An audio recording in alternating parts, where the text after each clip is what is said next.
word to your mother. It's time for another episode of Birds with Friends. Just some high-flying wren, fast vertical stems, and professors from Penn watching eagles eat and pray like Pazookies on birthdays. It's Philadelphia. Marissa, Bo, and Zach kicking it. Cooler than 3 penguins till Zach runs off with his valet keys. He's a real nuanced goose. Pull up a branch, get loose. It's time for some juice on some Birds with Friends. The early bird gets the worm, but prefers getting turned like a turn on some Birds with Friends. Marissa, Bo, and Zach are here to squawk. Don't miss the mistress talk on some.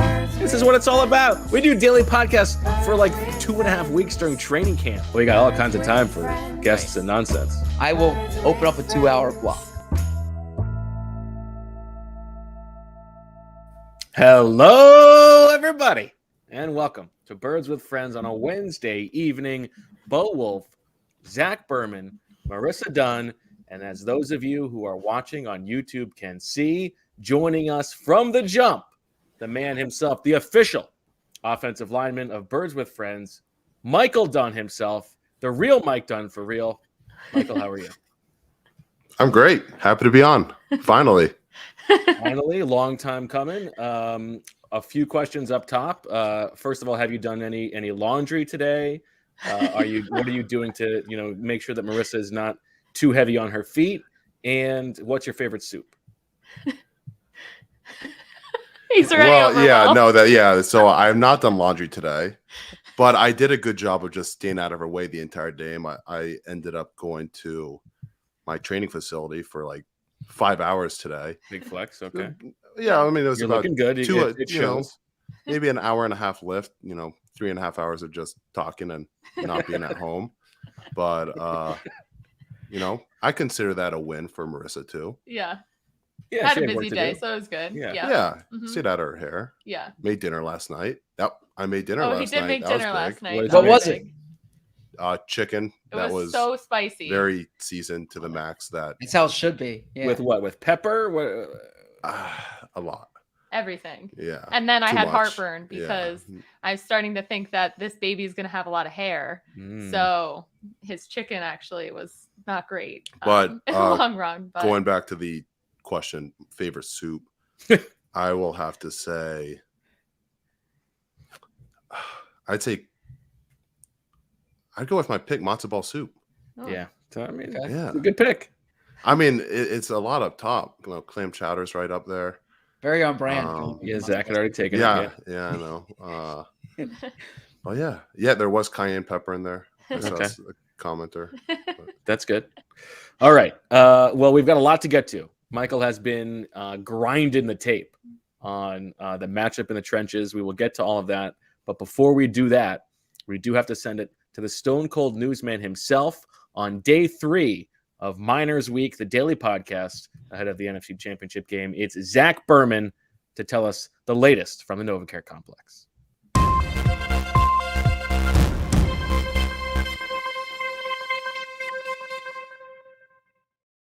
The Philadelphia Eagles were back at work leading up to the NFC Championship game.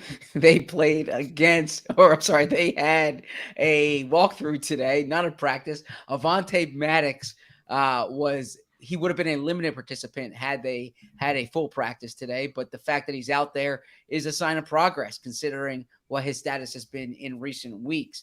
Lane Johnson limited as well. Wouldn't worry there. I think this is just part of how they are managing him leading up to Sunday's game. A.J. Brown, not on the injury report, spoke to A.J. Brown today, said he'll be fine, nothing to worry about there. Or nothing we need to be worried about, that he will be on the field in the game. Those are the injuries of note. As far as news, what I can tell you is that Nick Sirianni will not win Coach of the Year, despite the Eagles' 14-3 record. He's not one of the 3 finalists for the award. Hassan Reddick is not a finalist for Defensive Player of the Year either. The Eagles, who are finalists for the official AP awards, are Jalen Hurts is a finalist for MVP, and then Shane Steichen is a finalist for Assistant Coach of the Year. So that's the news from the NovaCare complex. Back to you in the studio for the main event. Zach, what did A.J. Brown say about the cameras seeing him upset on the sideline and wanting the ball, as Nick Sirianni mentioned? Yeah, so first he wasn't really getting into it, But then he explained, and I really, if I can editorialize here, I respected and liked his answer. It was that he said he's the kind of guy that if you throw him the ball 100 times, he's going to want it 101 times. He wants the ball in his hands to affect the game. And similar to what Nick Sirianni said the other day, like this is part of what makes AJ Brown who AJ Brown is. I think, and this is me editorializing again, if Jalen Reagor had that, if Jalen Reagor had that attitude, I would say, wait a minute, right? That's not what's best for the team. But AJ Brown is a bona fide number one wide receiver. This is how you want him wired. He said he's not a diva. You know, he's happy for his team. He's happy they won. He was out there blocking. But yeah, he wants the ball because he thinks good things can happen when the ball is in his hands. And I got to tell you, like, I agree with it. I said it after the Detroit game when I think he had 15 targets. And I said, with the way he was playing, you should throw the ball to I said you should throw the ball to him 20 times. I know this story has legs with AJ Brown, but honestly, like I think everything he said today, it's nothing of concern in my opinion, and reasonable people can disagree. I think this is exactly what you want in your top receiver. This is how the best receivers are wired. I don't want to speak for the best, you know, I'm sure Michael knows them better than me. Michael wants the ball too. Yeah. But I mean, to me, I would be more concerned if you had a top receiver who like didn't want the ball. You know, that's part of what makes AJ Brown special. Yeah, I don't think it's a thing to worry about. I think it's a thing to file away for the future. Just to, you know, something to keep in mind as the seasons progress, and we're talking about, you know, how the dispersion of targets is going with him and Devontae Smith and Dallas Goedert and whoever else comes to town. So that's all. On the awards front, just quickly, I find it hard to get worked up. Coach of the year is like, it's such a nebulous thing anyway. I understand the case for other candidates. I would have voted for Sirianni as my top choice, but I'm not like super moved by the fact that he's not there.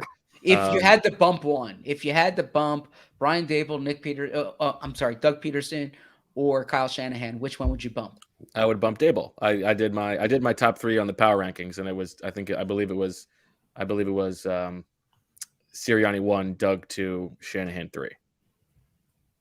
I don't know. I mean, Daboll did a fine job. He did a very good job, and you could also make a case for Kevin O'Connell or some other guys. I think that's all fair. It's just it's a tough one to parse. It's so nebulous. I think the dumbest award of them all is Comeback Player of the Year. It's like, these guys, you know, Geno Smith came back from just not being given a chance. Sure. Saquon Barkley came back from just playing and being not as good. Same for Christian McCaffrey. He was a little bit injured. Like Brandon Graham should have been there. Even like a guy like Nick Gates should have been there. JJ Watt, Jerick McKinnon. Like these are, it's one of those weird ones where somebody gets a narrative in like week 7 and then the race is over. It's just, that's just how everybody follows it. So I don't know. All right. I have a hard time getting worked up about Comeback Player of the Year award. Yeah. I mean, and it's so ambiguous, right? The NBA has Most Improved Player of the Year award, and that's probably easier to understand. Comeback Player of the Year, are you coming back from injury? Are you coming back from irrelevance? Are you coming back from just mediocre performance? It is fairly nebulous, but I have a hard time getting worked up about it. Hassan Reddick, I have a piece up on The Athletic that actually the timing worked out. I honestly hope that like this is just a prologue for what's to come. But Hassan Reddick had I spoke to him a few weeks ago about, or I shouldn't say a few weeks ago, 2 weeks ago, about whether he should be in Defensive Player of the Year conversation. And it just so I was planning to write that today, kind of lined up with Nick Bosa, playing against Nick Bosa, who I assume is going to win the award. And then they announced that this morning. So I had to repurpose it. I think Hassan Reddick has a case to be up there. I mean, Chris Jones has been awesome this year. I think Nick Bosa should win the award. Like you mentioned the other day, the data surrounding him his pass rush stats is through the roof. Micah Parsons doesn't have the same type of production in the back half of the year that he had in the front half of the year. So True. maybe you can argue Reddick in there, but I have a soft spot there's- for Max Crosby as well because he plays Okay. so many more snaps than any other defensive lineman, which is like, everybody else rotates. It's a little bit of an Iron Man award. But then isn't there? So I was actually I was curious because I have a number in my story there. Hassan Reddick has the fewest pass rush snaps among the players in the top 10, or I think top 10 in sacks this year. Do you think that makes Hassan Reddick's production even more impressive, or do you think it's like, well, he's fresher when he rushes the quarterback? What do you think, Michael? No, I mean, that's just part of the Eagle system where they have so much depth that they don't really need to use him, as much as maybe Max Crosby. But I mean, I think there's no fault of Hassan Reddick's ability. Like, he is an outstanding pass rusher. Maybe if he was playing those numbers, who knows? Maybe he would be in the conversation for the Defensive Player of the Year finalist. But would you rather face a guy like the same guy snap in, snap out, or would you rather be seeing a rotation of fresh legs? I mean, it depends. I mean, if it's just this outstanding player, like an Aaron Donald type, maybe bringing a backup every now and then. But I mean, it's one thing, when we're preparing for games, we're, looking at every single dude basically on the roster, defensive line wise. So, if there is a rotation, we'd be prepared for it. Not like a situation where like, oh my gosh, who is this guy? What are his moves and stuff? But no, it's always tough when a guy gets tired and you could sub him out, and the next thing you know, you have another guy who's just as good. Yeah. So I mean, that's always a challenge. I heard. I haven't heard enough from you this episode. I don't want to be icing you out. How are you? Me? Yeah. Oh, I'm good. I'm just making I think she's nervous. I'm just making sure this is all running smoothly. Like our setup here, that's all I care about at the moment. Michael doesn't cough too much. I've been like elbowing him a little under the table. He is, recovering from the man flu. So we got to make sure that he's playing through pain. We already got a Jalen Hurts, Michael Jordan. First show, and already a challenge. But yeah, I heard. To Michael's point. I heard a Taylor Lewan podcast recently where he was talking about what's that? You had time to listen to a Taylor Lewan podcast, but go ahead. I actually listened to a real good podcast today that I would recommend to everyone. It's a Daryl Morey podcast, Invest with the Best with O'Shaughnessy. And like there's I highly recommend. I mean, you should always listen to Invest with the Best, but definitely this Daryl Morey one was fascinating. Yeah. So what I was saying though was this is your hobby. This is your answer to McQuaid from yesterday. Your hobby is listening to every podcast in the world. No, when I'm driving or if I take a walk, I listen to a podcast. Kids, hold on a second, kids. Danny Ainge just dropped a podcast with some investment bankers that I need to listen to. So JJ Watt, Taylor Lewan was saying he could line up like in any position on the defensive line, and what he does on the first drive of the game is he lines up over each offensive lineman to decide like which offensive lineman he wants to rush that game. And then that's funny. Yeah. So he sees who the weakest one is. Who's my dinner? Yeah. And then he just goes after him all game long. So when Michael was saying that, it reminded me of what Taylor Lewan said. I like that. Yeah. All right. Well, let's get into it, Michael. Now, first of all, I have to ask you because you had to turn in your your book, your Surface, right? His iPad, yeah. So instead of having like the unlimited access to watch whatever you wanted at the tip of your finger and scroll through, you had to bum it like us jabrones on the NFL Plus system. What a come down that must have been.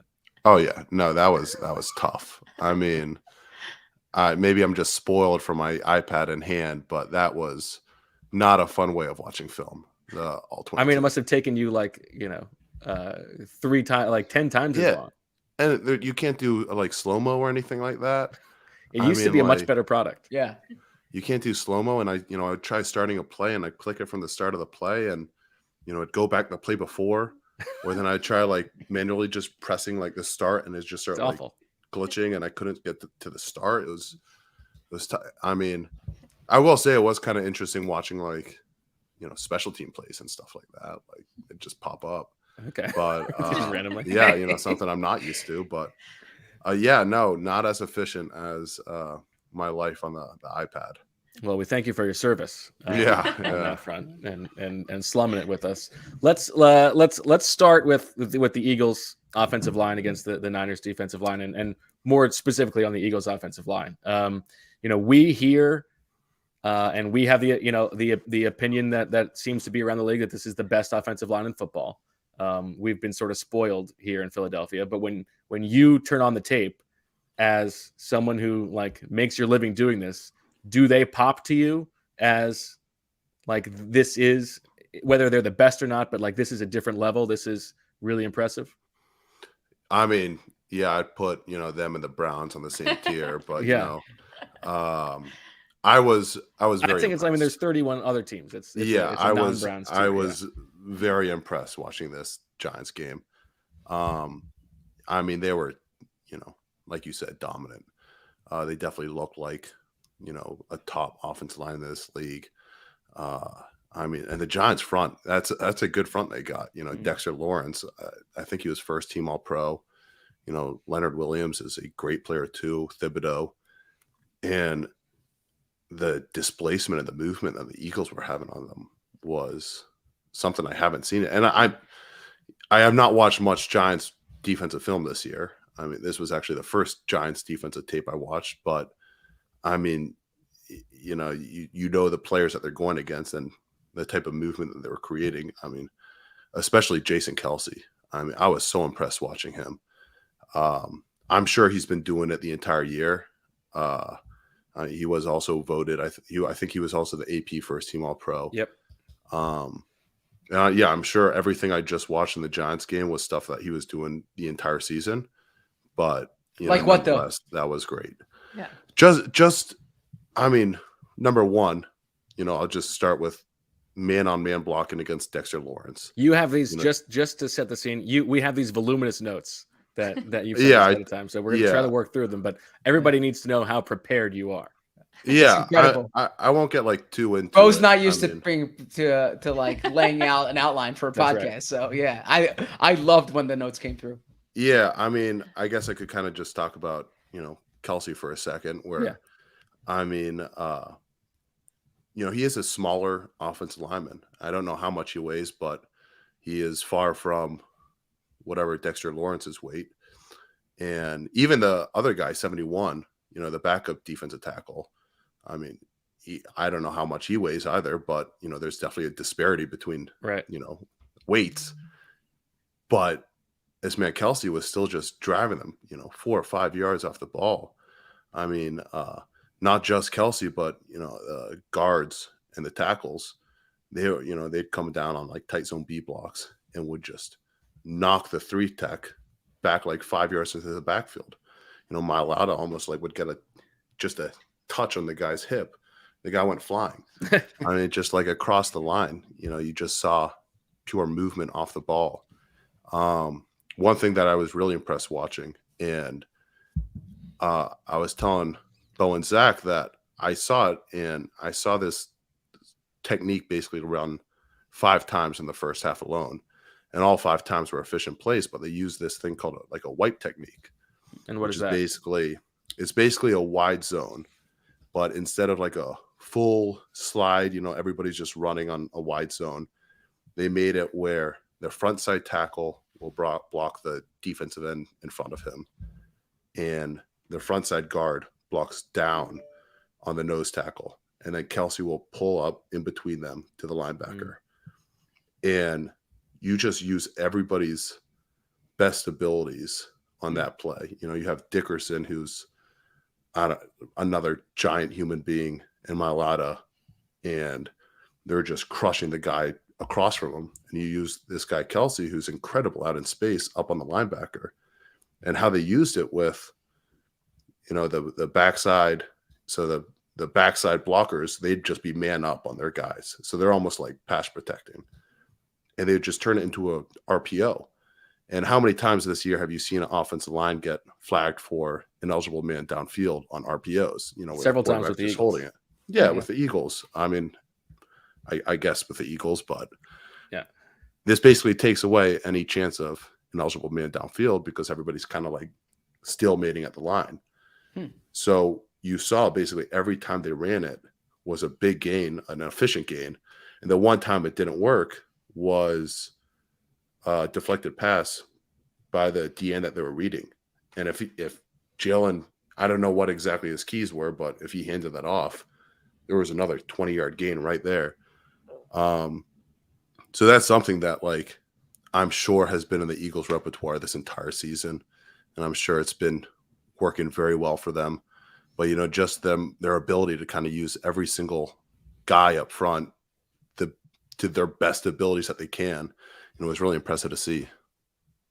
Yeah, it's interesting. I think like we always see Kelsey out in the open field and he's doing these splashy things and it's awesome. But obviously it takes the other guys on the line like being asked to do things that they might not be asked to do in other schemes to sort of cover for the fact that he has to get out and get downfield, right? Yeah, I mean, you know, you see I mean, that's usually the splash block is, you know, the offensive lineman just pulling out in space to the linebacker and hitting him. But, you know, that's not easy jobs the way you're giving the other four guys. So basically one-on-one blocking, you know, their guys. And, you know, that is something, I mean, going into the, I guess I won't really go into the Niners defense yet, but this is a play that I'm sure they're going to use a bunch in the Niners game, but you're going to be asking a little bit for more out of your guard than you would in what this Giants game just kind of brought upon. I'm curious about Lane Johnson too, because we can probably devote the whole show to Jason Kelsey's brilliance and learn things from you. Lane Johnson has been doing it now for 10 years, and much was discussed after the game about the toughness that it had to take to play through that injury.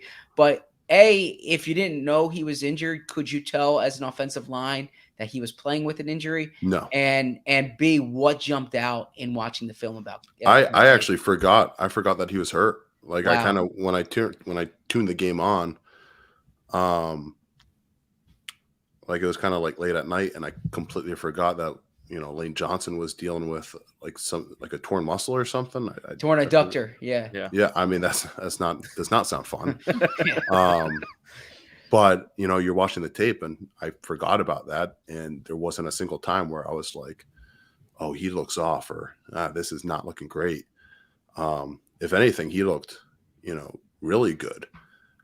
Some of the plays that he made, you know, there was one play specifically kind of towards later in the game where, you know, this is kind of a vet move on his part where he saw two guys outside of him. So he knew the guy closest to him was going to have to slant across his face. And he beat the guy from slanting across his face. And it was like a tight zone. Maybe it was to Gainwell. And he took off for like a 20-yard gain. And you kind of saw like behind him, like Lane Johnson was like celebrating and you know, pumping his fist and stuff. And I mean, plays like that, you know, where, I mean, hurt or not, he knew what he had to do there. And he knew, like, that is my job. That's my role. If I make this block, this is going to be a big play. And he goes out and executes it perfectly. He said on the Chris Long podcast that like early in the game, the first few plays, it hurt more. And then he sort of like, he retore it.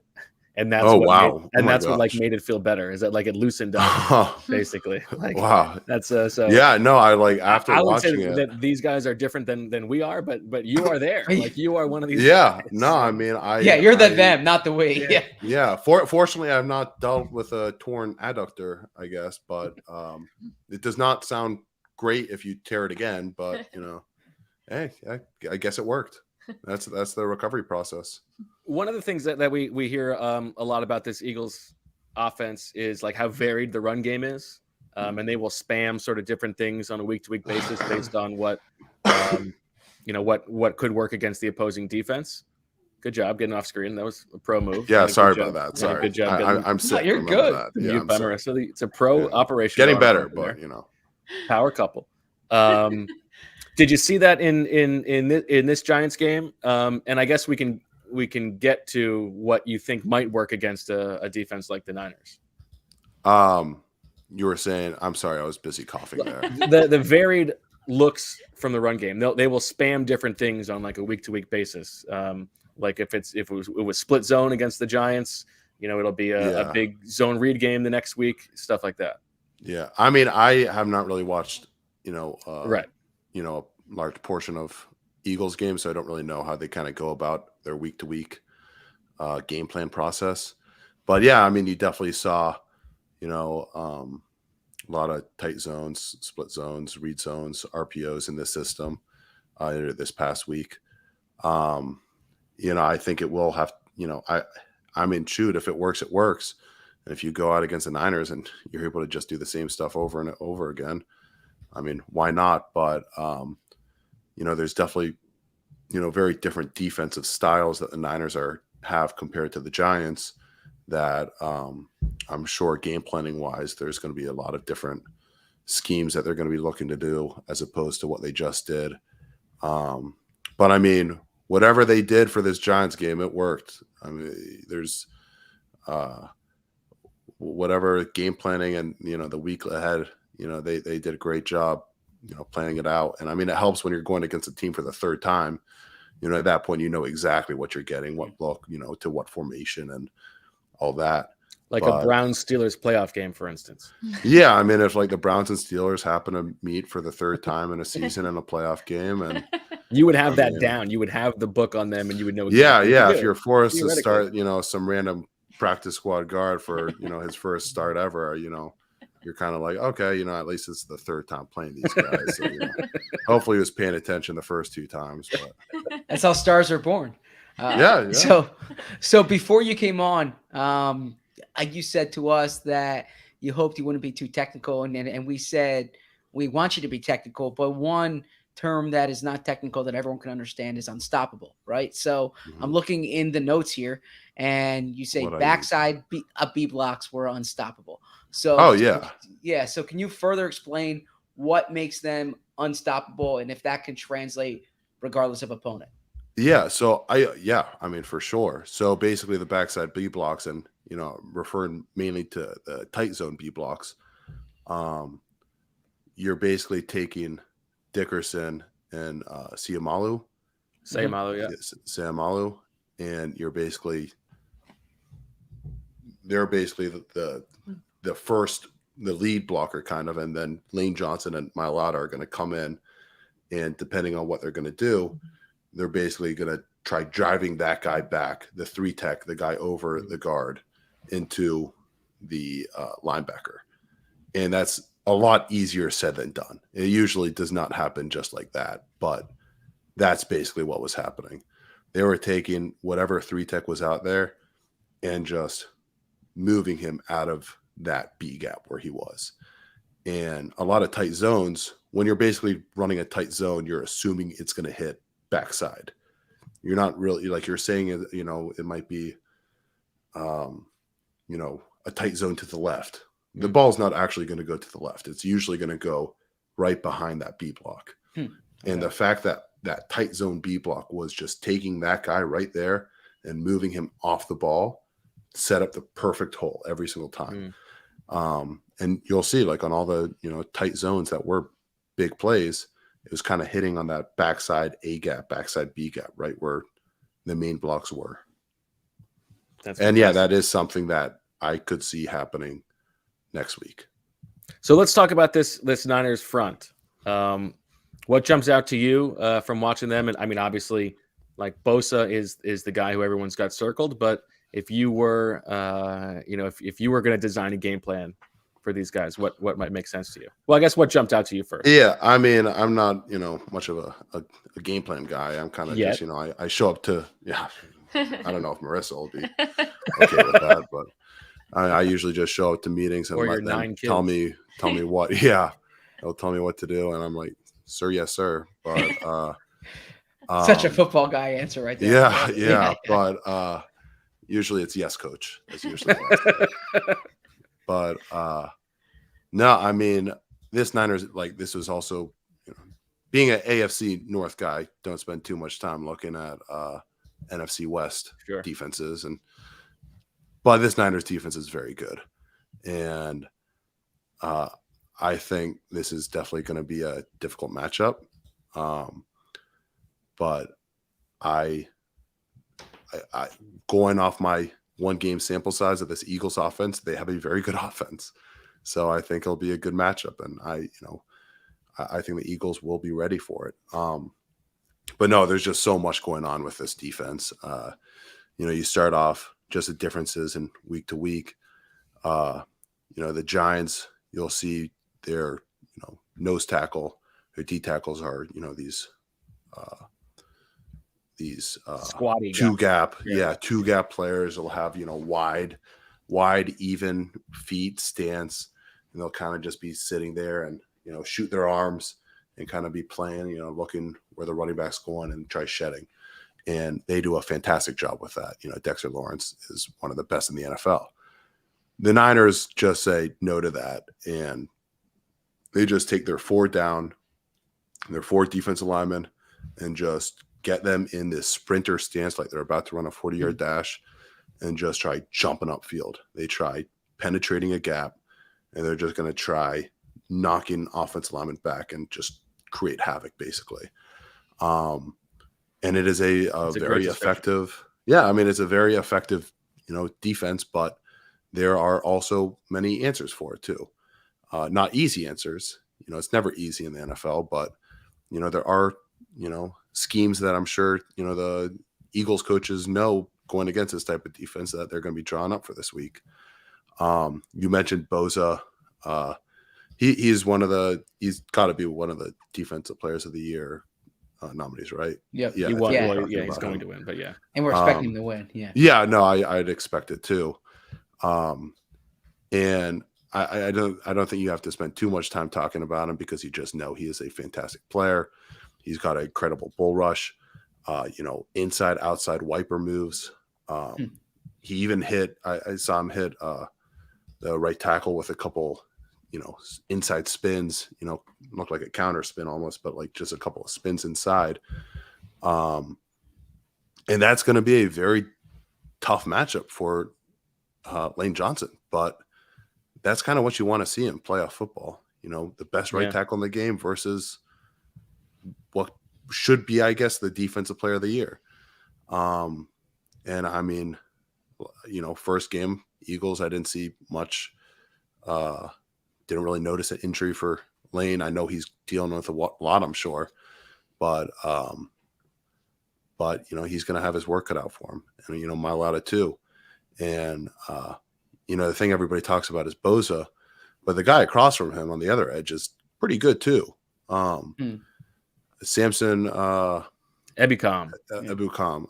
I should know that name. I was his teammate for training camp in with the Rams? Los Angeles in 2017.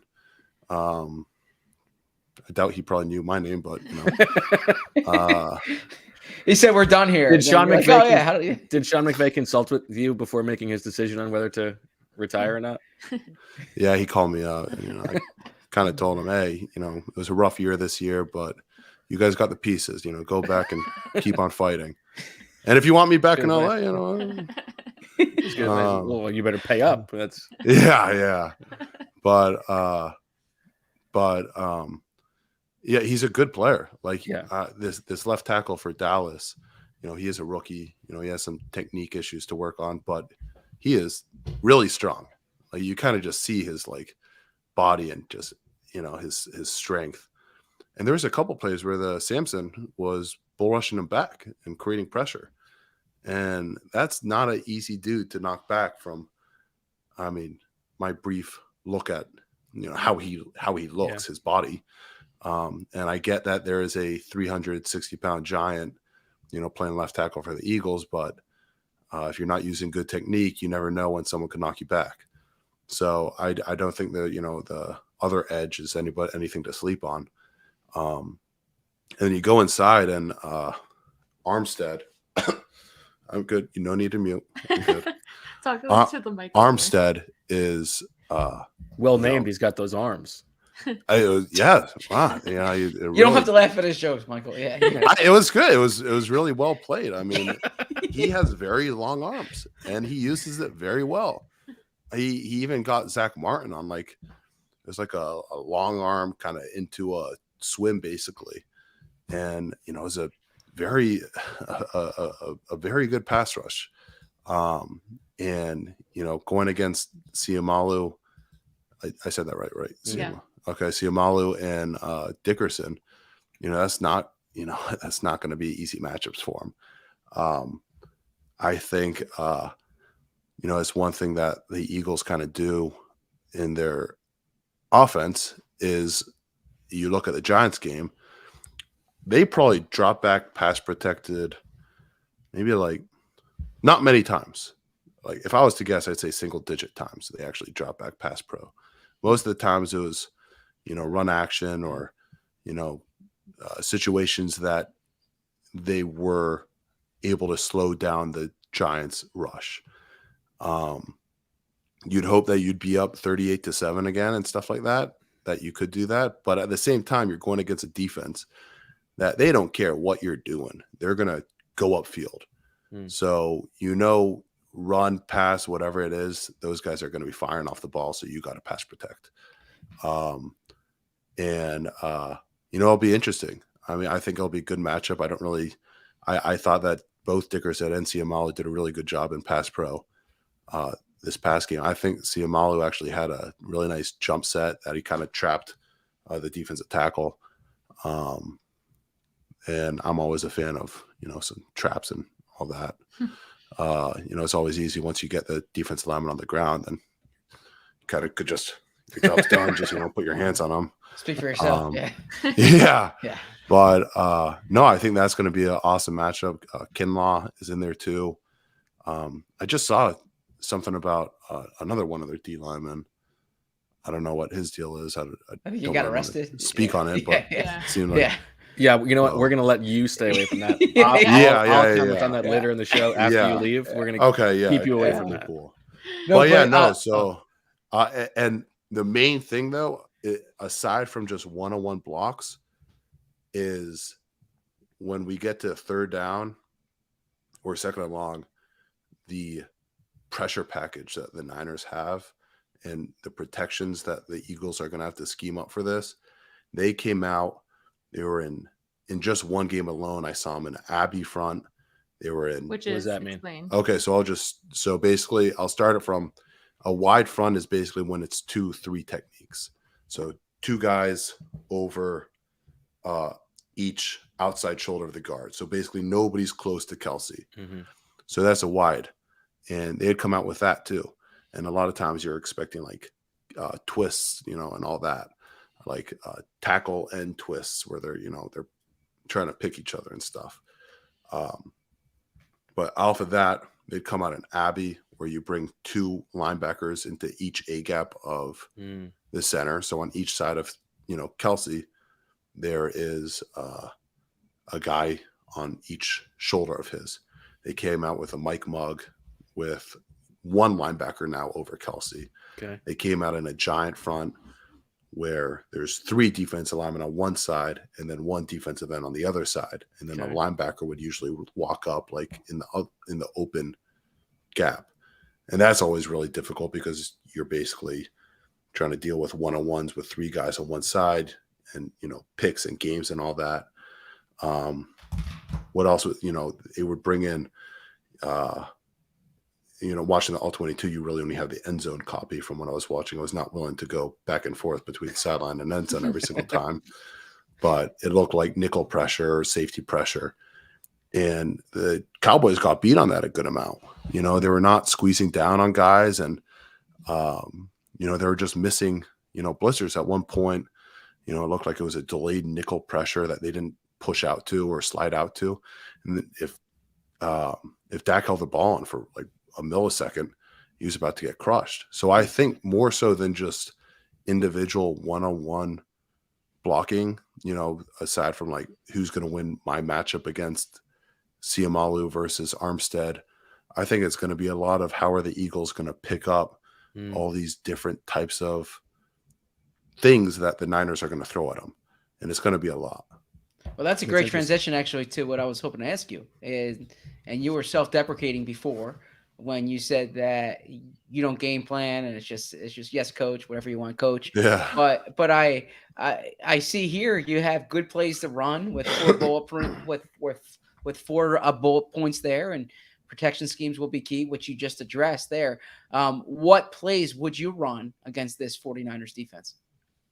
I mean, I like I said, I have no idea, but you kind of use their plays, use their penetration maybe against them, maybe throw in a trap, get this guy running upfield and you trap him with a backside guard. And I've seen Dickerson firsthand in joint practice absolutely demolish someone. I remember that.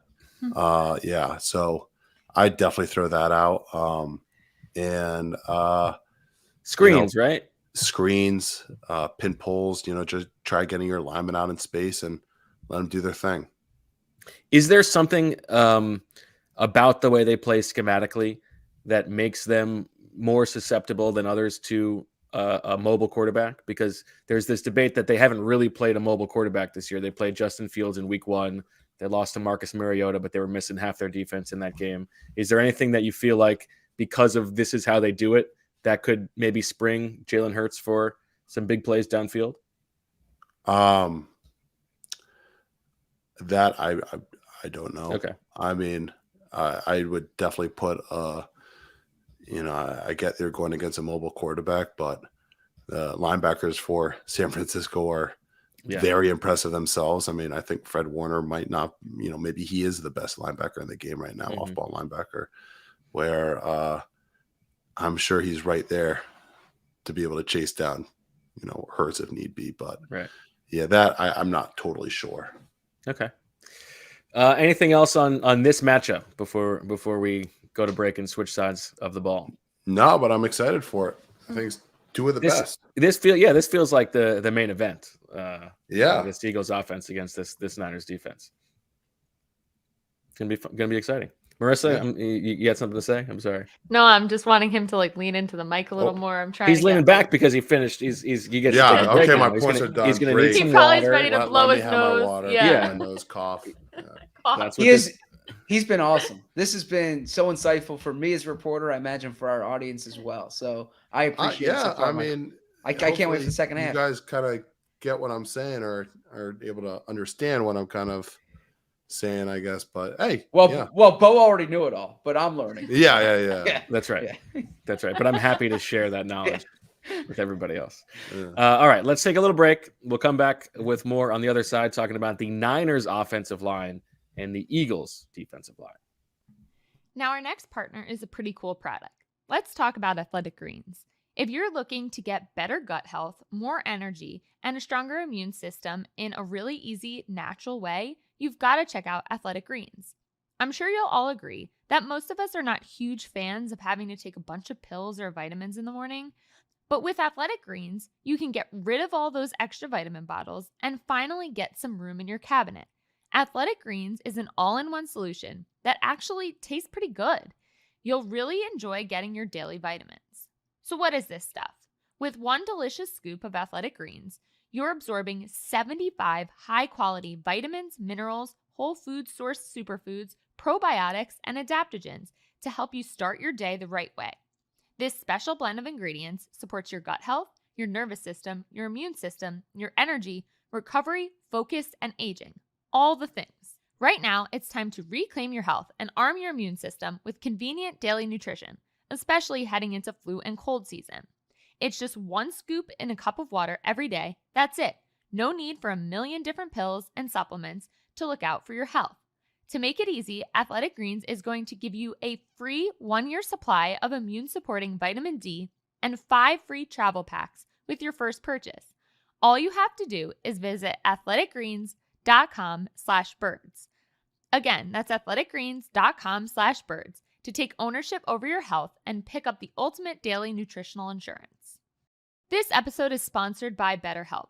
Give online therapy a try at betterhelp.com/BWF and get on your way to being your best self. When you're at your best, you can do great things, but sometimes life gets you bogged down and you may feel overwhelmed or like you're not showing up the way you want to. Working with a therapist can help you get closer to the best version of you. Because when you feel empowered, you are more prepared to take on everything life throws at you. If you're thinking of giving therapy a try, BetterHelp is a great option.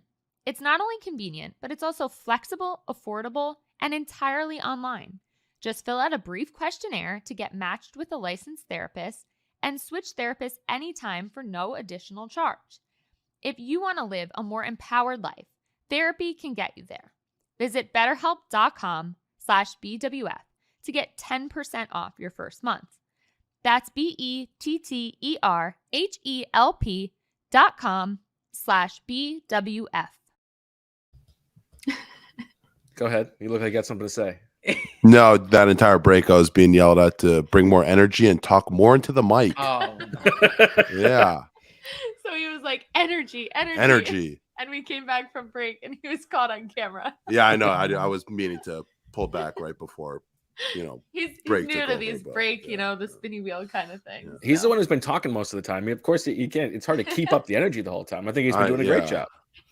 He's also sweating. It's so hot in here. I have a blanket on my lap and he's sitting here sweating. I'm so. sweating out all the toxins from this illness I have right now. Yeah, and that 5.5 hour workout today. Yeah. Yeah. Yeah, 5.5 hour workout. Yeah, for any teams listening.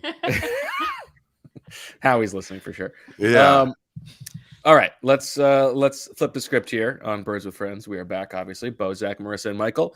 We had the number 2 or 3 offense in the league against the number 1 defense. We drop all the way down to the number 6 offense against the number 6 defense here. Another pretty good matchup. I guess we should start with the Eagles defensive line. Michael, what jumped out to you from those guys? I mean, the main thing I kind of noticed was just okay, I'm good. The main thing I kind of noticed was, you kind of talked about Riddick and, rotating and stuff, but just the amount of depth that they have on that front is incredible. And it seemed almost every single play or a lot of plays, they made it where they had 5 down on their in the front line. Yeah, the line of scrimmage. Whether it was in 3-4 and base, whether it was a Mike Mug where they'd have 57 walked up over, where, like I said, it was be the wide front and then just have 57 over the center. And then they had to go coming out and penny a whole lot, which is basically 5 D linemen, 1 linebacker, and the rest defensive backs. And both that penny package and that Mike Mug package worked out pretty well for them, like on 3rd downs. Like they were getting some good pressure coming off on some good blitzes. They had a couple really good twists where Reddick came through. And it was just very efficient. Like it was really well done. And even, in their base defense, they were, stopping guys. And the Giants are, they're actually a pretty good offensive line they got over there. Their offense as a whole has done really well. And it kind of felt like they did a great job stopping both Saquon and Daniel Jones. I know Saquon kind of took off for that big gain kind of later in the game, but for the most part, that defense was very impressive. Would you rather face a Dexter Lawrence big body type or like an Eric Armstead slender type? That's tough. I would not want to face either, but they wouldn't want to face you. That's how you got to think. Yeah. Maybe I would probably lean towards facing against Dexter Lawrence. Okay. Because he is very difficult to move and he is a very powerful man and he will bull rush you back to the quarterback and he could do it just like that. But I feel like, you could always just jump set him and kind of stone him at the line. And, at that point, then it's kind of like, how long is it going to take for him to push you back to the quarterback? Right. And it's like, okay, I like my chances that, the ball will be off by then. But yeah, when you get a guy like Armstead and he could do it all. He could long arm bull rush. He's got all this mobility, he's going shifty and this is strictly in the pass game I'm talking about. That's tough. It's tough for anybody, whether you are, Zach Martin or Zach Berman. or Zach Berman. I Yeah. don't- So I mean, all would be tough for me. Yeah. but yeah, no. So I mean, it's tough. Both sides. They have their difficulties. Now, Bo had a great nugget in a roundtable column that we had with the 49ers writers today about the Eagles' run defense before Linval Joseph and after Linval Joseph. Oh, And you saw the Eagles obviously during the summer when they did not have Linval Joseph. Bo has all the data in this story. We've seen it anecdotally, but what presence do you see Linval Joseph providing the run game in particular, and how much of a difference does that make in that run defense? I mean, you basically like Linval Joseph, you could just like throw out wide zone against, Linval Joseph. What he does on that is absolutely incredible. He is, for however many years, he is a premier nose tackle at just working down the line of scrimmage, like just laterally. He's just going down the line of scrimmage, and he is going to prevent any ability for the running back to cut up. You saw it last game. There were like 2 wide zones when he was in the game, and one he just like worked down the line and tackled the running back for no gain. And there's one where, it looked like the center was kind of going off to get a hand on him and climb to the linebacker, and Linval Joseph kind of just swatted the hand, and the center fell down because he was expecting, pressure over there. But Linval kind of, with his veteran ability, and he's done it for years at a high level, and knew kind of what was doing, kind of swatted and just forced the lane to go farther and farther outside, and ended up getting stopped for another what seemed like a no gain. So I mean, just adding a guy like him, at the mid-season mark or whenever they did add him, I mean, you can't ask for a better addition like that, like in season. But I think all the other guys, I know they picked up Sue at the same time too. Yeah. I'm pretty sure. I mean, those two guys Michael, at the same time. It was like the same week the Eagles had. Was had it struggled Joseph against, first or Sue? It was Joseph back-to-back by like days. a day. Yeah. Yeah. So Okay. so he's they were the struggling vet on the against the team. run. Yeah, so they had a few games there where they struggled against the run, and then they were getting all these questions about their run defense, and then they're like, "Yeah, we're just going to sign Linval Joseph and Ndamukong Suh on back-to-back days." And since then, like Bo's been pointing out, their run defense has been significantly better. Yeah, I was actually surprised at just how good their numbers are since then.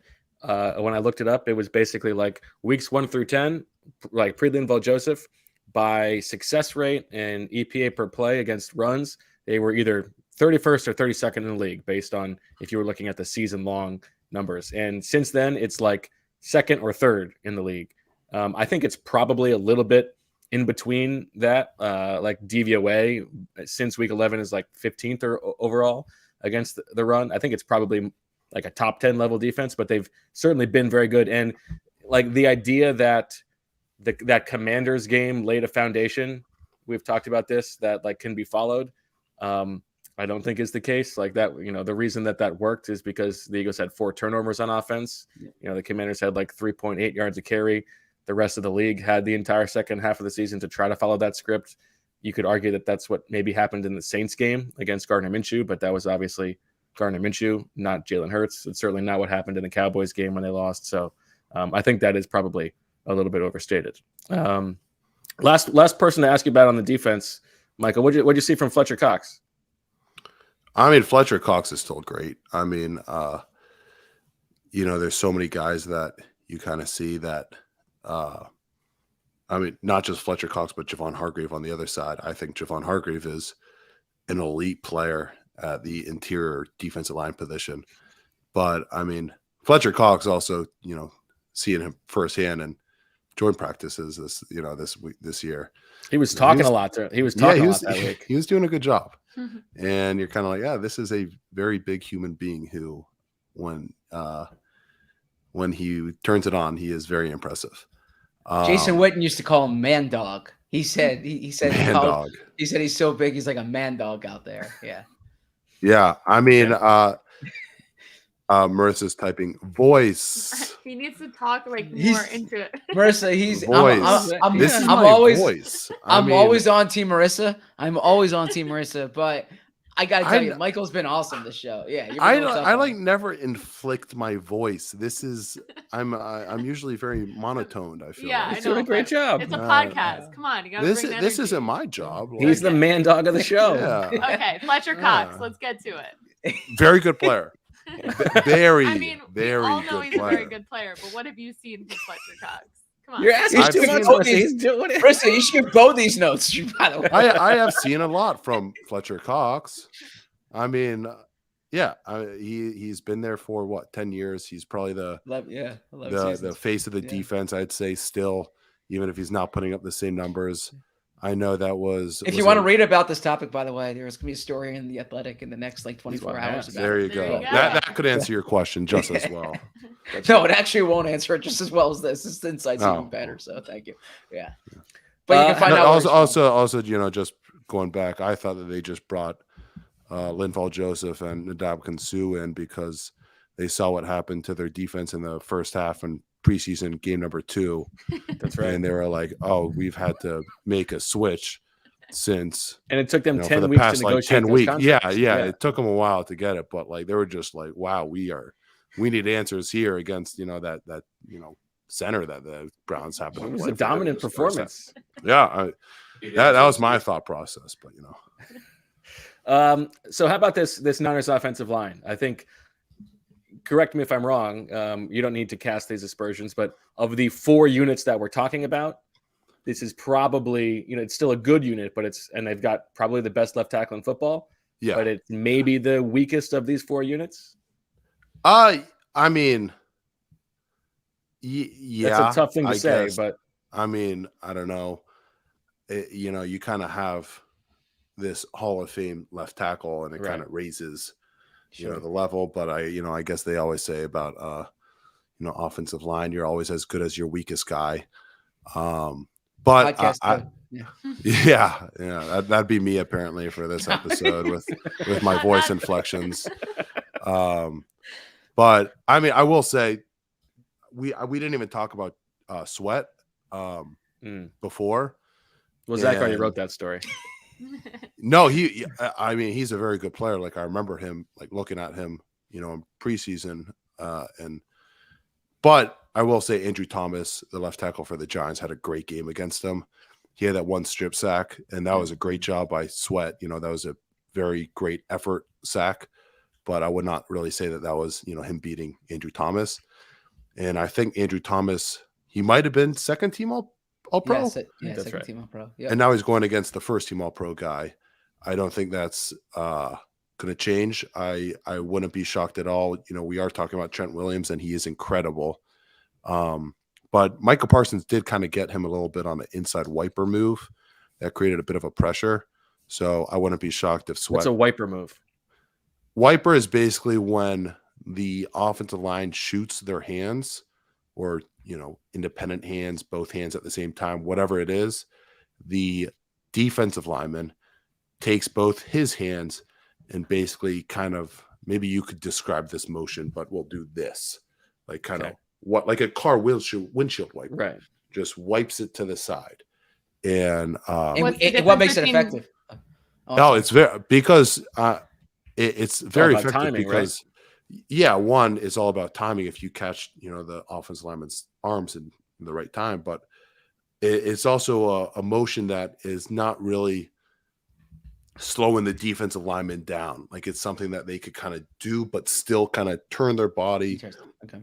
create not as easy of an angle to kind of like a frame to kind of get a hand on them, and they could still just basically go full speed. Now Trent Williams was pretty incredible that he kind of got edged inside a little bit on it, but still recovered enough to slow Michael Parsons down and let that kind of roll out. But that's one thing that I know offensive line, we look at defensive line pass rush moves and stuff like that and what works for them. And, like, okay, this guy likes to do this move. Just like I'm sure an offensive lineman is watching that hump move that Micah Parsons had and is like, that is incredible. Let's be alert for that. I'm sure defensive line do the same thing. I'm sure the defensive line are looking at, okay, what move beat this offensive lineman right here? And especially an elite offensive tackle like Trent Williams, you see one of the rare times that, he might have let up a little bit of a edge. And you're like, okay, that's probably what I'm going to try. So Sweat's got a really difficult matchup. I think, it's going to be a, Reddick over the right tackle. That's going to be a great battle over there. Mike McGlinchey, you're referring? Yeah, McGlinchey. Okay. I think that's going to be, I think, Reddick is going to need to have a good game because you kind of saw with Purdy when he is comfortable in the pocket, he is going to hit his guys. He's going to find Kittle. He's going to find Debo, one of those guys. But if he is stressing back there, then he is in trouble. And I think that, that matchup is going to be big for the Niners. They're going to really need a great game from McGlinchey, and I'm sure he's going to be, working hard this entire week getting ready for it. He's coming home. Philly guy. That's like maybe that's the motivation you need. Yeah, missed that game this year. But, M&T Bank, Baltimore. Yeah, okay. You played at that one. Yeah, I was there for that one. But yeah, maybe that's the motivation he needs to, come out firing. But that's gonna be a tough one. And then you kind of look at the interior offensive line for the 49ers against the interior defensive line for the Eagles. And that's also a tough matchup. I mean, these interior rushers for the Eagles are great players. Like I said, Javon Hargrave, I think, is one of the best right now, in pass rushing. And he's going to be over the left guard, who, is a young player. I'm very impressed with him too. Like he's a pretty big left guard, but his feet are, it's really quick for a guy his size. He moves really well. And then on the right side, you got Fletcher Cox and whoever else is out there. And it's kind of interesting. They kind of rotate right guards. You don't see it very often. Yeah, how do you feel about that? The Giants. I think it's interesting. I mean, I think it's a kind of a way to get, a majority of, your guys in, guys that you feel are capable of playing. I mean, like the Browns this year, we kind of used a 6 offensive linemen, and I'm always, vouching for, the 6 offensive linemen to play. So get on the ball. Get on the ball. If you want to drop a couple routes for him, so be it. But yeah, no, it's interesting. The Giants did it too. They rotate their left guard. So it's interesting. Weird. Maybe that's something that's going to trend up. The Eagles did that in 2017, famously, early in the season. Famously, because I wrote a rap about it. But yeah, go ahead. Yeah, they alternated Chance Warmack and Isaac Seumalo. Oh, Chance Warmack. No, it was Wisniewski. Chance Warmack and Stephen Wisniewski. Former top 10 pick, Chance Warmack. Yeah. That's right. Yeah, before Wisniewski got the job full time. Yeah. Yeah. Well, yeah, no. So I think I actually think the Niners center was actually really good. I was pretty impressed with him. I haven't seen much of him. I know I think this is his first full year starting. I thought he's done in my one game I watched, I thought he's done a good job. So that'll be a good matchup against, Linval or Jordan Davis, whoever, Fletcher Cox, whoever they put in there. The one thing I will say though, is the Eagles are watching that Cowboys game, and they saw that, the Eagles, they run, the Abbey front we talked about. Mm-hmm. The Cowboys came out in an Abbey front against the 49ers and ran a backer pick on the guard with a 3-tech looping across, and it worked for a big sack in the game. And that's something that, the Eagles seeing right now. They have the Abbey package in their game. They're like, okay, maybe we try picking them. So that's something that the Niners are really going to have to key into. They're going to, that's something that offensive lines have to do is, you realize what didn't work for you. The next team is going to try doing that same thing to you. So you better fix it in practice. So that is going to, be interesting to see how the Eagles kind of go about that. If the Eagles get a sack in this game on an Abbey front, with I a get pick, a swooper. you get 8 points. You get 8 Yeah, swooper points. I take the lead. you go into second place. Yeah. Oh, true. Yeah. I was hoping I'd come on for like a swooper or something like that. That's You're I was allowed hoping on to make whenever. the Friday show. You can take my spot one time. Yeah, I mean, literally anytime you want, you are invited. This is an open I invitation. was hoping to do like a, Finally, it only took an hour for the porn bots to finally show up for Michael. Oh, I have the chat covered. Oh, I thought we were gonna do like a Peckness migrate. Yeah, I mean, we're not done. Yeah, I mean, That's you know true. the show Yeah, goes it's long, only right? been an hour. Yeah, Yeah. more than Be an careful hour. what you wish for. Yeah. Yeah, I thought we were gonna do what was it, like a who's who's play. See, that's a voice inflection right there. There you go. I guess the last thing on this part of the matchup, and then we can maybe get to some fun stuff. All the pre-snap motion that the Niners do, and everything that goes involved in their run game. What does that do to a defense? No, that was really impressive. I think I've said really impressive. So many. I think Well, these are two of the best teams in the league. They do a lot of things that are really go back impressive. and watch. It was outstanding. I'll say that. No, what they would do is they basically send Kittle and Juszczyk on these fly motions. So basically, they'd start them running, before the snap. So they're running down the line of scrimmage, but they're going full speed. And then the ball gets snapped and they're already full speed and they basically run right into the defensive end. And that was for the most part what they were doing.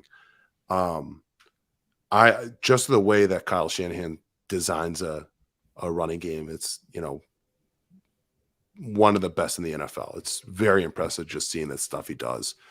And you kind of see that they kind of, they find a play that they like, or they kind of go into it and they're like, okay, we're going to run this a whole bunch. One of the cool things also with this is everybody blocks, and they all seem to love blocking over there. I mean, you have Kittle, you have the receivers. The other tight end, 89, had some really good blocks. Everybody was doing it. And I think they had one play. One thing I would be going back, like if I was the Niners, I'd be going back and I'd seeing how Reddick and Sweat play when they're getting kicked out, kind of. So when the guard or Juszczyk or when they're being left for the guard to come pull and hit them, basically, how do they play it? Like, are they going to try spill? Are you going to want to kick him out, or are you going to want to log it? Because that's going to be happening a bunch. You're going to be leaving Reddick and Sweat to basically get hit by fullbacks, tight ends in motion, offensive linemen, guards, tackles. Everybody's going to be pulling and try kicking that guy out. So it's going to be a big boy game for those two guys that I'm sure they'll be ready for. Not something they haven't seen before, but you could see that was something that they were really trying to do.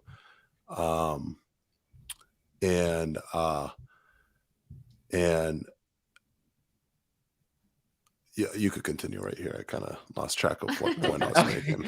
I didn't want to just keep saying no problem. I'll let you guys talk. No, I get stuck there too sometimes. Yeah, I was like, wait, where was I going with this? Kittle. We've talked a lot about Kittle's very good. No, but very impressed. Is he impressive? Yeah, very impressive. Yeah, but a little bit inauthentic. And Debo and McCaffrey. Really, I thought that was pretty authentic. Thank you, Michael. Thank you. You see, Michael and I are. I just think he plays it up a little bit. That's all. But I feel like he's always been like that. Exactly. That's true. He's playing the long game. Yeah. I mean, maybe he's always been inauthentic since day one of his life, but maybe that's not his true self. Honestly, unless you're, and I say this lovingly here, Michael, unless you're like a backup offensive lineman, Bo thinks that you're inauthentic. That's not true. Even backup offensive lineman. I mean, it could be inauthentic. I mean, I'm over here faking voice inflection right now. It's not really me. So. People are watching this, and what is this voice inflection this guy's giving us? Zach, do you have any other football questions before we can get to some nonsense? I have like an hours of football questions, but I think we've covered it for the most part. We can get to the nonsense. Or Yeah, I I wouldn't don't say know. nonsense. I really Yeah. don't know if this was just super boring for people. I Trust really me, don't. Believe me, this was not. This it was not super fantastic. boring. I was gonna put you on the spot and ask you for a pick in this game based on your film study, but I don't know if you're uncomfortable with that or not. I told him I'm like I don't know if you should make a pick. I don't know if Okay. you want yeah. to do that. Yeah, He's into like it. a score, Yeah. Yeah. I don't know if you're allowed to do that. You're not. Why not? Sure, he's allowed not to pick a saying winner. anything Yeah, bad. He's picking a winner. I'll just say it's a tie, and it just keeps going into overtime until the NFL's like, "This is enough," and we'll flip a coin. Now you're after. Is that the answer you wanted, Marissa? No, I don't. You're the one that knows all the rules. I'm not sure what the rules are. He's not betting on it. He's Okay. All right. Make a pick then. Yeah. I mean, I'll go Eagles. We're on an Eagles podcast, so There you go. smart. Play to your audience. I want these guys to like me. I'm looking over at the comments. So I think the most important question we got to get to is give us the update. What year are we? What's the record? Everything. What's going on with the Madden franchise at the moment? Oh, Madden franchise long dead. That's been dead for a long time. What are we talking? Weeks? Like what are we? No, months. You're on So FIFA what do you- now. Oh, Yeah, FIFA. I turned to FIFA. Yeah, he acts like man like after I my heart. No, I had a Madden franchise, and I won a Super Bowl with the Browns. Traded yourself, And, right? I think I ended up simming. I made myself team captain, and then I think I also gave myself a nice contract too. He's smart. Yeah. And then I ended up simming through a preseason one time, and I think I cut myself, and I couldn't find myself. So maybe I retired. I don't know, but I had a family at home. Maybe I just was ready to hang it up. Yeah, that's right.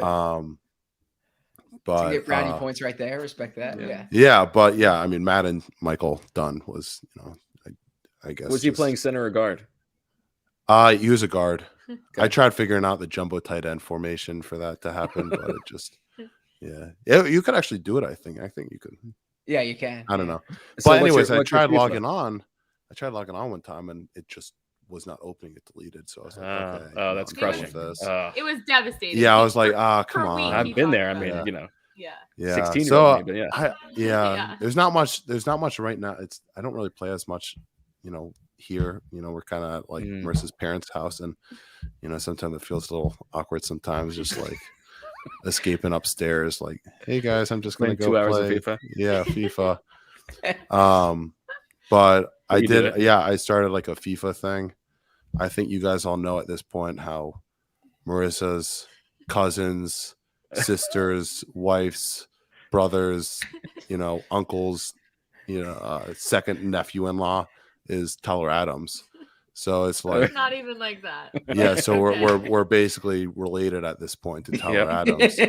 Yeah. And since I'm married into it now, I'm basically related. He would have been at to the Teller at the Adams. wedding if it wasn't. a World Cup Yeah, year. he had to get ready for it. So Second best professional athlete in the family, right? Yeah. So, yeah. Yeah. I mean, yeah. I was pretty good at soccer back in the day, but So are you Leeds? And yeah, so I played as Leeds. Okay. And I built the team up, and I won the Premier League, and then I realized I was playing on super easy mode. Yep.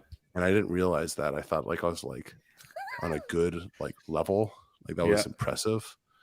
And then I kind of up the level, and it was bad. It was just So I gotta get better. tried simming it, and that did not go well either. I just lost a lot, and then I kind of made it where I got really good players and stuff. But yeah, no, it's going well. It's going well. Okay, you're turning it around. Yeah, I'm excited for NBA Jam though. We didn't set it up we haven't yet. set it up yet. But you that's have it now on the premises? It's in the basement. It's out of the car. That's exciting. That kid, that future daughter of yours is going to get so good. Yeah. We'll be practicing together. Let's see. Peck nest migrate. Yes.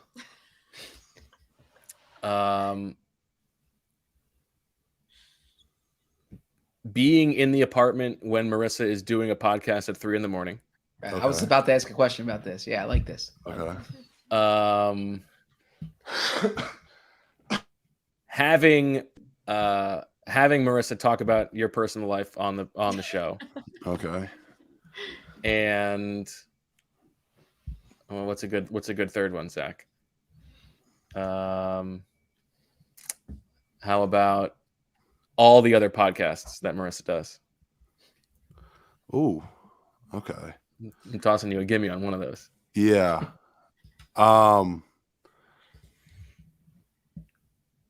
I'd say Nest is definitely the 3 a.m. podcasts. You love that. Well, I'm asleep, so it doesn't really. It doesn't bother you, really? I mean, I feel bad for her that you're not like thank it's you. like dang, like I'm sorry you got to do that, but like no sweat I'll off be his back. asleep. Yeah, it doesn't really. Are you ever like, why can't you guys just record this in the morning? Out of curiosity, I've asked it. I've definitely asked. I'm more Yeah. like, who's up at 3 a.m. to listen to it? Like, I'm like, I get doing it the night of, to get it up first thing Monday morning. I get that. Yeah. But it's like live at 3 a.m.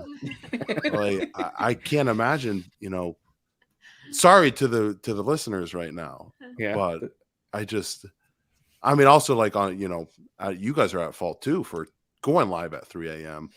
But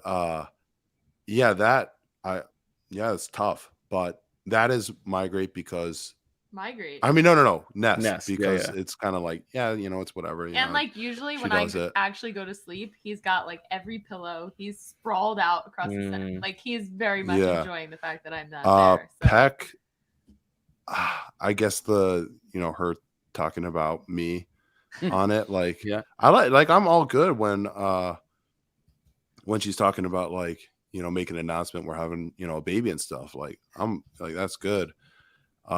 I do think like okay, she doesn't need to talk about like me playing Madden and FIFA and stuff like that. Like that's kind of like okay, and then Migrate, the other podcast, just because they're not live and I can't watch them on YouTube and that was a bad answer. It's because it's not Bo and Zach is what you should have said. Yeah, and that too. Yeah, of course. Yeah. And they haven't had you on. Yeah, I haven't been on. Yeah. Maybe. Go ahead, Zach. You had a question? No, I was going to ask him his reaction to the 3 a.m. podcast because I'm always curious the spouse's reaction to doing that. She goes to the other room. Yeah, I mean, I don't wake up. I'll be asleep. We've heard secondhand from Marissa here, but what's the life of an NFL player like this time of year, if you can share with our audience? Oh, pretty uneventful. I mean, 5.5 hours at the gym. Yeah, honestly, and 2 hours playing that's FIFA. kind of that's kind of that's pretty much my day. I go to the gym, go to shout out Test Sports Club in New Jersey, and do you know Kenny Pickett? That's a joke. Yeah. Met him once or twice. But, okay, cool guy. But no, like are you guys following? Obviously, you prepared for this podcast, but the average NFL offensive player, although I don't know if there's an average player, but are you keeping tabs of the playoff games? You're keeping tabs of coaching searches? You're keeping tabs of what's going on around the league? Not as much the coaching searches. Okay. That's kind of just stuff that's not really my concern for the most part. Like unless it was your team, I imagine. Yeah, and I mean, I know, this situation right now. Like I'm a impending free agent, and I love it in Cleveland. I'd love to stay in Cleveland, but you also know that like you have no idea what could happen. Where I guess more so this year, not honestly not even, but like maybe you kind of are paying a little bit of attention to who's going where. But yeah, for the most part, I'm not really paying much attention to that. That's kind of just whatever happens. I hope guys who, have coached with me or have coached me that, have always been good people and, are good coaches. I hope they get hired places and, they get the jobs that they want and everything. But that standpoint, I don't really pay that much attention. From the NFL playoff standpoint, yeah, of course. I mean, I just I love football, like was a big fan, even before playing football, where, I could watch football any time of the week, but it is definitely tough, when you're watching the playoffs and you always kind of have a sense of like, dang, like I wish I could be there right now, because I mean, that playoff game from 2020, in all seriousness, was one of the greatest moments in like my entire life. And that was a playoff game, and winning a playoff game. And it's just such an incredible feeling. It's like none other. I can't even imagine what winning a AFC championship game would feel like, or a Super Bowl, like winning a Super Bowl. That's like, you could just walk away right there and then. And I mean, like, so that part of it is like a little tough, where it's like, dang, those guys in, Kansas City, Cincinnati, Philadelphia, San Francisco, they're about to experience something that I would like absolutely love to experience, like just like that feeling just one time. And from that standpoint, it's a little bit tough, but overall, I'm just like anybody else, just love watching football and, get into it every single time. And then a playful question, if I can. Marissa was famously outed by Bo in that great story on the two of you. When I say outed, I mean as your fiance at the time. And I'm curious, you've been an ACC football player. Were you guys in the Big Ten at that point, or yeah? I had 3 years in the Big Ten. Okay, so yeah, a Big Ten football player. You were, you've been in the NFL here. What's it like being interviewed by Bo Wulf? It was good. He was really good and patient. Yeah, we talked to him for so long. Yeah, like you think I'm rambling, on this podcast. Marissa rambling on Bo's interview. I was sitting there like, could I get a chance over here? But no, he did an awesome job. It was a great story. And Michael got texts from all sorts of people about that, like within the Browns organization and different people that he's crossed paths with throughout his NFL journey. Yeah, McVay reached out to me. Yeah. So Michael, I have a story we've told on our podcast that you might appreciate, and I can't imagine this was applicable with Sean McVay, but you can probably appreciate having been in different destinations. The Eagles used to have this player, Alex Singleton, a linebacker, and he was with the Seahawks early on in camp at one point, or he was on their practice squad. He didn't make the team, whatever it was. And Pete Carroll, when Pete Carroll cut him, Pete Carroll said, like, I really think you have a future in this league. Okay. And Alex Singleton. Look at the size of that water bottle. Yeah. He needs to hydrate, right? He specifically Holy said he was smokes. going to show up. Yeah, he just flexed on you, Zach. That's how it should be, right? I knew how much Zebram loved his Stanley mug, so I had to one up it a little bit. Holy smokes! So Alex Singleton, he tells a reporter how Pete Carroll said this, and then we get Pete Carroll on a conference call, and we bring this up to Pete Carroll, like why.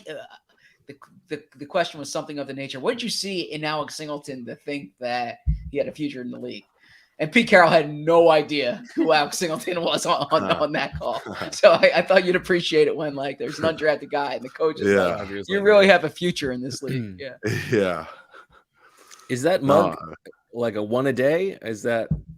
Oh, no. I'd probably go 1.5 of these. But, like, I just constantly fill it up.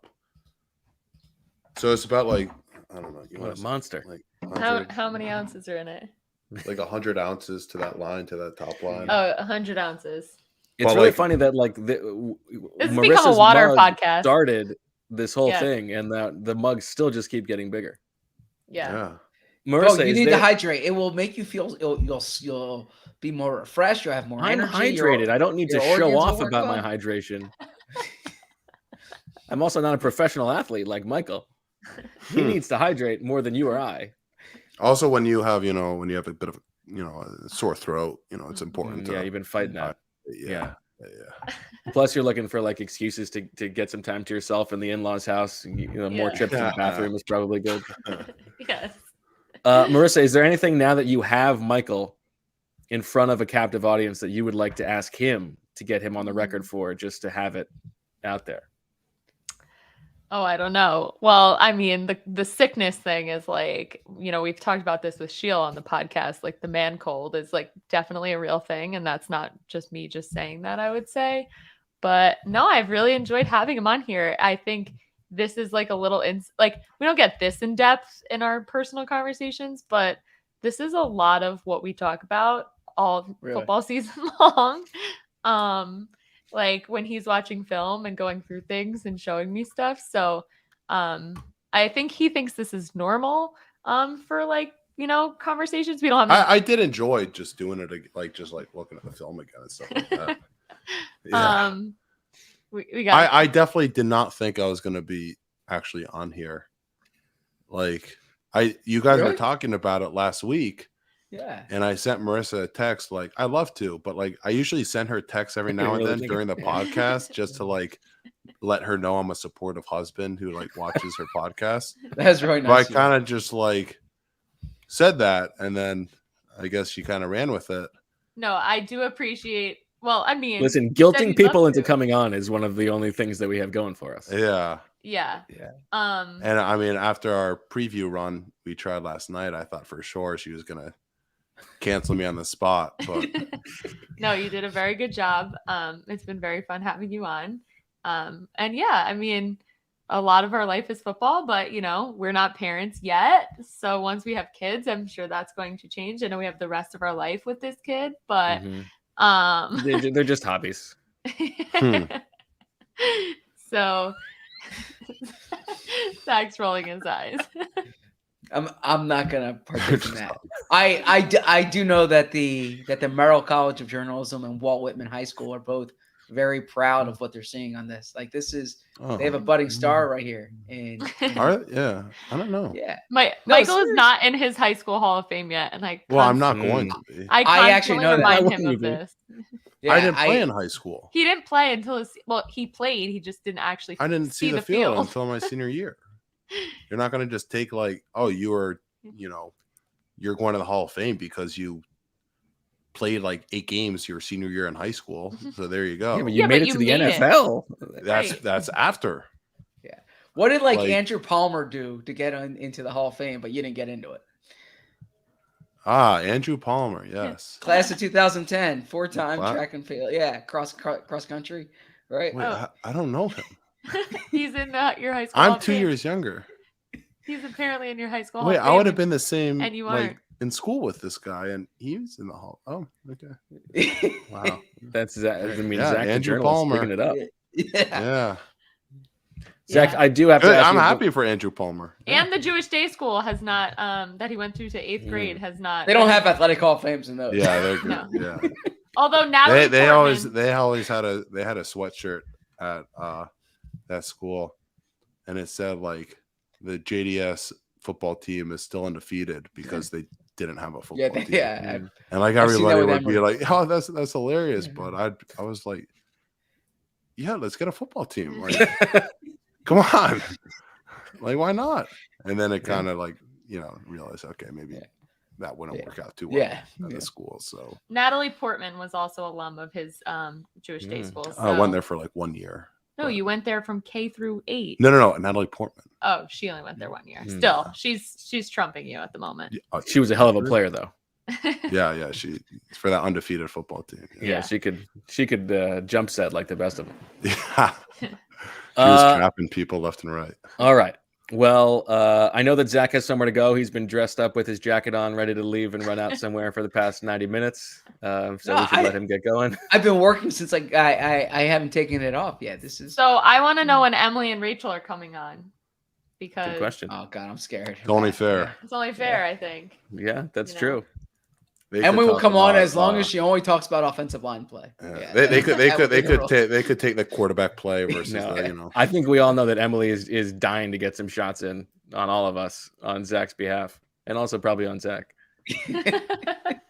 All right, off-season mode. That's what we're doing. There you go. All right. But Well, Michael, hopefully thank not you. the off-season for a while. Hopefully not the off-season for a while. There you go. 2 more weeks. Michael, thank you so much for enlightening us and spending some time with us. We will be back tomorrow night as the daily pods roll on. We're going to have a little view from behind enemy lines, maybe a little Tim Kawakami talking about the Niners and getting a little bit deeper into the matchup. Then on Friday, we'll have Swooper Sorecasting. We'll have Daniz coming back. And who knows, maybe some other surprises along the way. So for Zach and Marissa and Michael and Sean, I'm Bo. We thank you very much for listening. We'll talk to you tomorrow night. And as always, we love you.